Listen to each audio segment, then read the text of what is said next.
کوئی بوٹ والا وردی والا، کوئی قلم والا کیمرے والا، کوئی گاؤن والا یا کوئی پارلیمان والا، کوئی طاقتور 3-4 سال کے اپنے طاقت کے فرعونیت میں آ کے آئندہ کبھی سوچے بھی نہ کہ نہت شہری کے ساتھ ایسے حرکت۔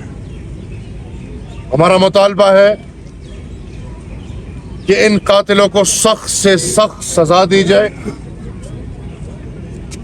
ہمارا مطالبہ ہے کہ ان قاتلوں کو قوم کے سامنے پیش کیا جائے، اور ہم سینیٹر مشتاق صاحب کے ان مطالبوں کے ساتھ کھڑے ہیں کہ ان کو قوم کے سامنے پیش کر کے ان کے ادارے، ان کی گاڑی، اور اس میں مزید تحقیق ہونی چاہیے۔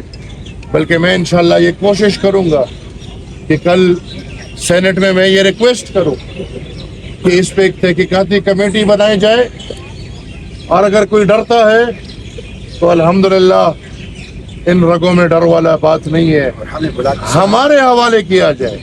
اور میں یہ ایمان رکھتا ہوں کہ کسی کے سر پہ وہ فرعون جو آئے گا، وہ ایک سینگ والا، اس کا نام میں بھول گیا، وہ بھی ہو تو انشاءاللہ اپنے پختون اور مذہبی روایات کو سامنے رکھتے ہوئے ایمان سے فیصلہ۔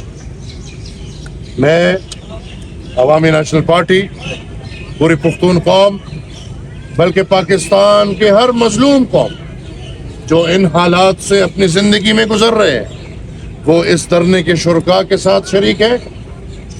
ہم سب فلسطین کے ہر شہری کے دکھ اور درد میں شریک ہیں۔